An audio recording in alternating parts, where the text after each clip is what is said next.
Happy New Year, everyone. Wishing you a phenomenal start to this magical new year. As Sadhguru says, the weeks, days, months, and years roll on, unfolding one after another, and they don't need our permission. They don't need our power or our approval to turn a new page. They just do so. And in doing so, we have an opportunity to rise. We have an opportunity to reflect. We have an opportunity to create. What's been great in this past week is looking at all the hashtag 10 decade challenge updates coming through. I saw Jay Shetty do it, Bollywood stars do it, Dia Mirza, several others who are playing big games out there for climate change and several other global motions. Really reflecting on what has this last 10 years created, what transpired, where has growth happened, where did failure show up? Where did we fulfill on what we wanted to? Where did life show surprises? And where did we grow in unexpected ways than we ever imagined?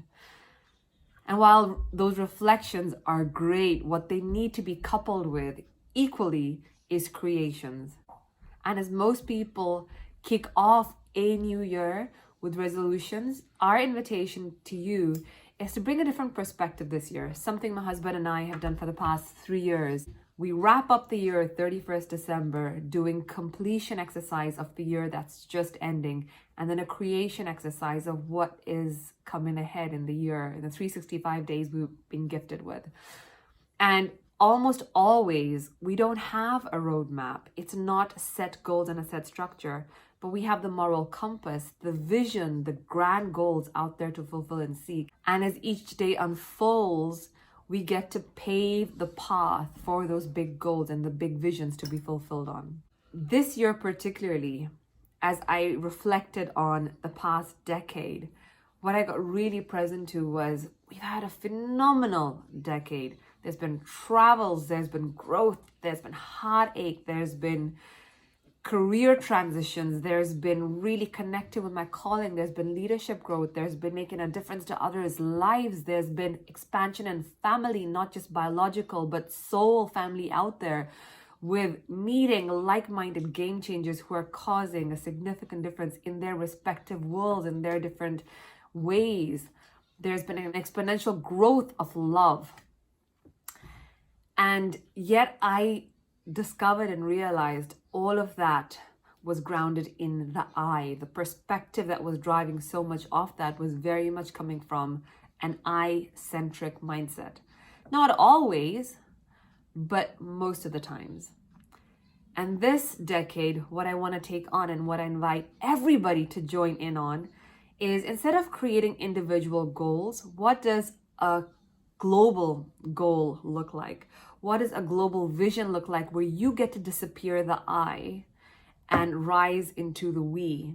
And when you get to disappear the I and rise into the we, there is such a powerful sense of connectedness and oneness, greater than your own limitations, that you get to discover. And this past week, as we're 5 days into the new year, as I've been reflecting and meditating, that has become a real loud calling, transcending from the I into what it is I'm causing, into the we, starting from the family level to the community level to the global space. And the calling is that of love. What does choosing love instead of fear in every instance look like? Whether it is on your day-to-day interaction with family members, whether it's at work, whether it's in your career choices, or whether it's with a global mission. Look around the world right now. How present are you to what's happening out there in the world? And where can you start making choices around love versus choices around fear? I have a poem I want to wrap up with, which brings great inspiration for me, and I hope it does so for you as well. In creating this whole new decade, not coming just from personal goals, but coming from a global community mindset, a global tribe, a global human race mindset, where you get to transcend beyond just your individual game. It's a poem by Ben Okri called Turn On Your Light. The new era is already here. Here the new time begins anew. The new era happens every day. Every day is a new world. a new calendar. All great moments, all great eras are just every moment. And every day writ large. Thousands of years of loving, failing, killing, creating, surprising, oppressing, and thinking ought not to start, to bear fruit, to deliver their rich harvest. Will you be at the harvest, among the gatherers of new fruits? Then you must begin today to remake your mental and spiritual world and join the warriors and celebrants of freedom, realizers of great dreams. You can't remake the world without remaking yourself. Each new era begins within. It is an inward event with unsuspected possibilities. For inner liberation, we could use it to turn on our inward lights.